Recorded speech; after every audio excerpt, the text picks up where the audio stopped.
Liam stepped through the iron gates of the old stone school in the English countryside, the crunch of his shoes against the cobblestones echoing through the empty corridors. The air was misty. The wind rustled the trees violently, whistling through the gaps in the stone walls. For the first time, Liam felt the weight of being in a foreign town, in a foreign school. Everything here was different. The towering ceilings, the cold stone walls, the long corridors.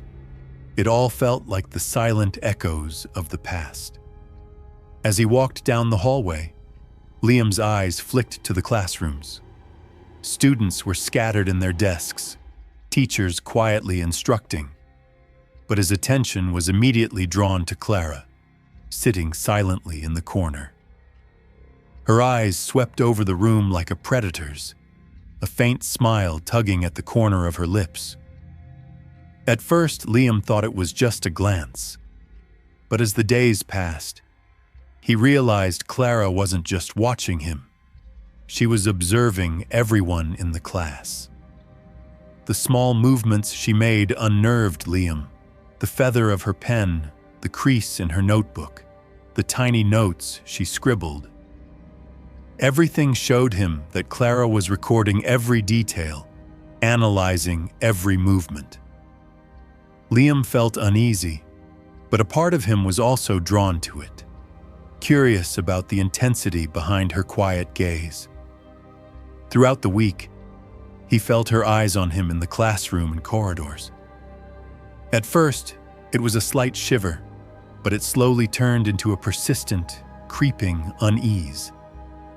Clara appeared calm and silent, but her obsession was clear in the precision of her gaze, the meticulous attention to detail. Liam's circle of friends, Evelyn, Mia, Sophie, and Laura, also drew his attention. Evelyn was cheerful and energetic. Mia was quiet and withdrawn. Sophie was careful and cautious. Laura was a little rebellious and bold. Liam initially saw them as just normal classmates. But to Clara, each of them was a piece, an element in the puzzle of her obsession. The first disappearance was silent. Evelyn didn't return home one Thursday evening. Her phone was off, and there was no trace of her. At school and in the town, there was no panic. It was treated as a simple missing person case. That evening, Liam remembered Clara glancing at Evelyn's desk in class.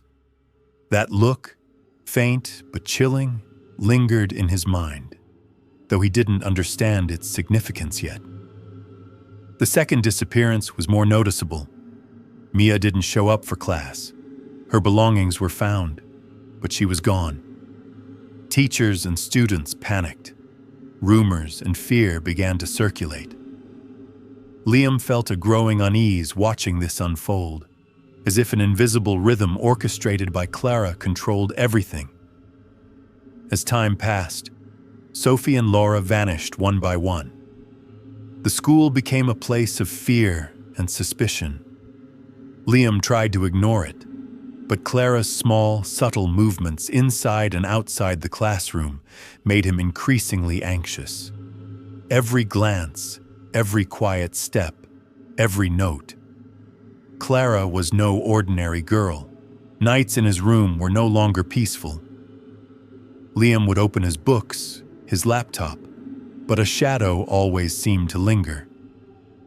In the corners, sometimes on the wall or in the mirror, there appeared subtle movements, perhaps tricks of the light, perhaps something more sinister. Liam felt constantly watched. Initially, he tried to reason it away, but the sensation intensified with every passing night. One evening, walking home, Liam sensed a pair of eyes among the shadows. Streetlights cast pale light, and the wind stirred the trees' leaves in eerie motion. He quickened his pace, but the shadow seemed to follow him. He stopped abruptly, looking around. There was no one. His heart pounded, his breath erratic. When he finally stepped through his front door and locked it, a faint noise, a subtle movement caught his attention. Liam's skin crawled. This time it wasn't just a feeling. Someone was really watching him. Weeks passed, and Clara's obsession became the center of Liam's life. In class, in the corridors, in the library, her gaze was everywhere. He tried to avoid her, but Clara was always one step ahead. With his friends disappearing, the school grew silent. Rumors spread. Panic took hold. No matter how carefully Liam watched, he couldn't anticipate Clara's next move. One day, Clara invited Liam to her home. It seemed like a normal invitation at first, but Liam felt an instinctive unease. When they arrived, Clara took his hand and led him to the hidden basement door. The door was old, rusty, long unused. She pushed Liam inside, shutting and locking it. Liam was trapped in the darkness, his eyes struggling to adjust. The basement was cold and silent. Only Liam's breathing echoed in the confined space.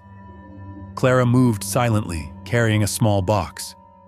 Inside were photographs of his missing friends: Evelyn, Mia, Sophie, and Laura. They appeared happy together, but faint markings and dates in the background revealed Clara's meticulous planning. Liam stared, horrified. "I didn't want to lose them," Clara said softly. But once they were gone, everything became clearer. Liam's chest tightened. This wasn't just about missing friends.